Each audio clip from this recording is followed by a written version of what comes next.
Hello friends, मैं मोहम्मद जकरिया खान और आप देख रहे हैं ट्रिब्यून हिंदी.com। मेरे साथ हैं इस वक्त रंजीत रघुनाथ जी, जो कि इंदौर से मेरे साथ इस वक्त लाइव हैं या मेरे साथ जुड़े हुए हैं। मैं इनसे बात करूंगा। रंजीत जी, आपका स्वागत है।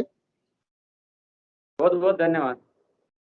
अब हम अपनी चर्चा को थोड़ा सा आगे बढ़ाते हैं। हमारे दर्शकों को ये बताते हैं कि हम आपसे किस लिए इस वक्त जुड़े हुए हैं।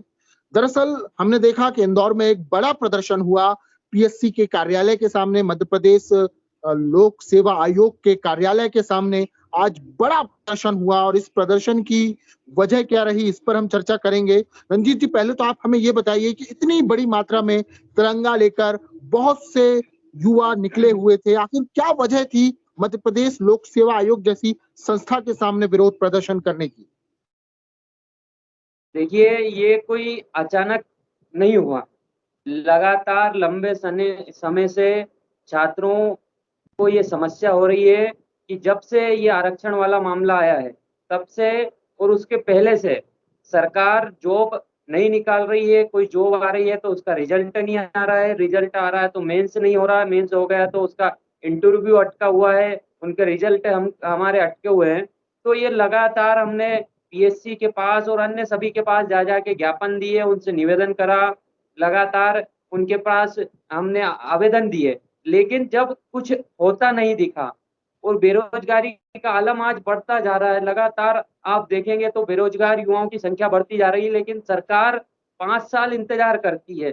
सरकार सोचती है कि 5 साल हम नौकरियां नहीं निकालें और जब चुनाव आए तो कुछ नौकरियां युवाओं को सामने डाल दें और उम्मीद करें कि हमको वोट करेगा। तो ये लगातार इतने लंबे समय से नौकरी नहीं निकलने, जॉब नहीं निकलने, परीक्षा में हो रहे भ्रष्टाचार और जो पेपर लीक वाले आपने तमाम मामले हैं। भ्रष्टाचार की बात कही और पेपर लीक की बात कही, मैं जानना चाहूंगा कि किस तरह का भ्रष्टाचार और पेपर लीक की बात कर रहे हैं आप लोग?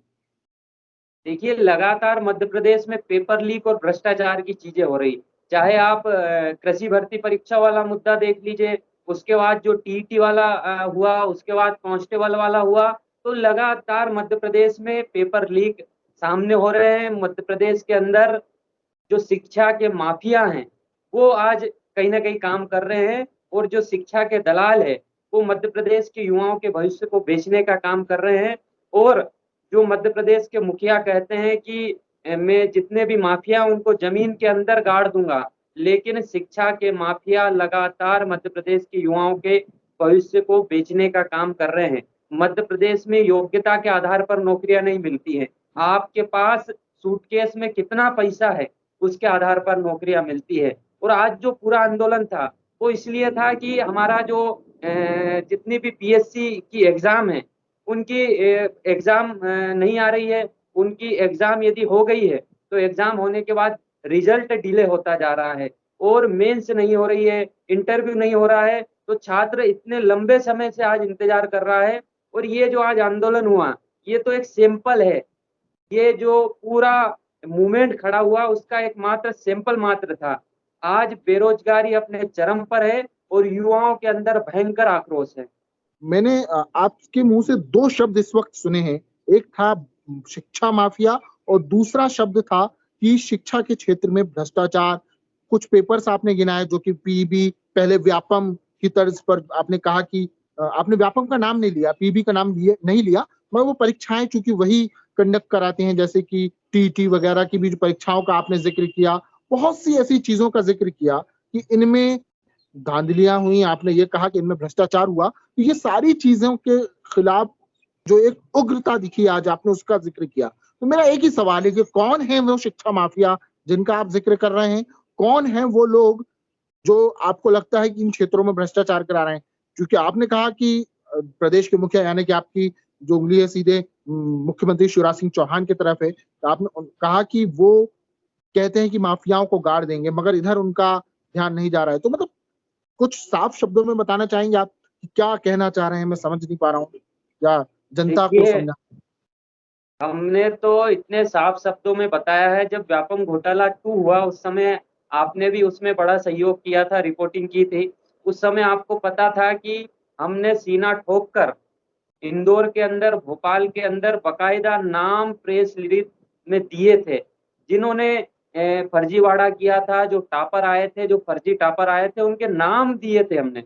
चाहे एसआईटी की बात हो, चाहे एक ये व्यापम के द्वारा इन्होंने एक और जाँच कराई थी, उसमें हमने उनके नाम दिए थे, उनको पूरा आइडेंटिफ़िकेशन दिया था, वो कहाँ से हैं, कौन लोग हैं, उन्होंने किस प्रकार भ्रष्टाचार किया, सब कुछ हमने दिया था। रंजीत जी, लेकिन मैं उसके आपको बावजूद भी आज तक एक भी सिंगल व्यक्ति के ऊपर कार्रवाई नहीं हुई है। तो मैं आज सबसे बड़ा सवाल यही है कि आखिर ऐसी क्या मजबूरियाँ हैं मध्य प्रदेश सरकार की कि वो जो शिक्षा के माफिया जो बैठे हैं, आज व्यापम दलालों का केंद्र बन गया है। व्यापम के अंदर दलाल बैठे हैं जो लगातार पेपर लीक करके अपने घर भरने का काम, पैसे कमाने का काम करते हैं। आपने एक बड़ा इल्ज़ाम लगाया कि व्यापम के अंदर दलाल बैठे हैं और सरकार की मजबूरी है कुछ ऐसी, मतलब आपने सवाल किया सरकार से कि क्या मजबूरी है उनकी। अब अगर मान लीजिए कि सरकार की कोई मजबूरी है, वह कार्रवाई नहीं कर रही है, तब आप लोगों का क्या आगे अगला कदम होगा? देखिए, उनके पास सदन है, तो हमारे पास भी सड़क है। हम सड़क के सिपाही हैं, सड़क पर हम संघर्ष कर रहे हैं और लगातार आगे भी करेंगे। आने वाले समय में इनको समझना पड़ेगा क्योंकि आने वाले समय में चुनाव भी है और ये जानते हैं कि जब-जब युवा बोला है, राज सिंहासन डोला है, तो युवा अब जाग चुका है। आप सोचिए ना जो सबसे क्रीम छात्र होते हैं, पीएससी के छात्र, यूपीएससी के छात्र, वो क्लासरूम के अंदर बैठते हैं, रूम के अंदर बैठते हैं, लाइब्रेरी के अंदर बैठते हैं। आज तक आपने नहीं देखा होगा कि कोई पीएससी हाँ, का हमने छात्र देखा कि बाहर आके प्रतिवाद कर रहे हैं। आंदोलन करे। यदि पीएससी के छात्र इतनी बड़ी संख्या में बाहर निकल रहे हैं, तो आप सोचिए बेरोजगारी और ये जो पूरा तंत्र है, शिक्षा का तंत्र जिसमें नौकरी देना सरकार की एक ज़िम्मेदारी है, प्राथमिकता है, वो किस प्रकार फेल हो चुका है। तो मैं अपनी बात को यहीं पर खत्म करूँगा एक आखिरी सवाल करके, क्योंकि आप लोग आंदोलन कर रहे हैं और आजकल हर आंदोलन करने वाले पे सवाल उठता है कि इनके पीछे किसी का हाथ है। तो आपके पीछे किसका हाथ है? देखिए, हमारे पीछे हमारे माँ-बाप के सपनों का हाथ है, क्योंकि जब हम गाँव से चले थे, तो हमारे बैग के अंदर ना केवल कपड़े थे, हम हमारे बैग के अंदर अपने माँ-बाप के सपनों को लेकर वहाँ से चले थे। हम हमारे गाँव वालों की उम्मीदों को लेकर वहाँ से चले थे और हम सामान्य किसान के बेटे हैं, जिनके पिताजी के हाथ में आज भी आप देखोगे तो छाले पड़े हुए हैं।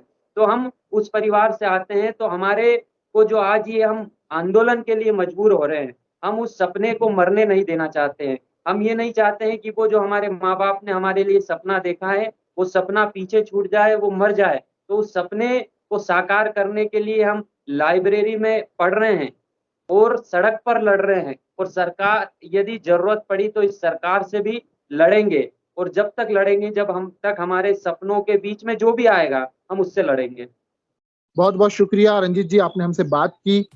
यूट्यूब पर जाएं और टाइप करें TRIBUNEHINDI.com और फिर tribunehindi.com चैनल को सब्सक्राइब करें, साथ ही बेल आइकॉन भी जरूर दबाएं।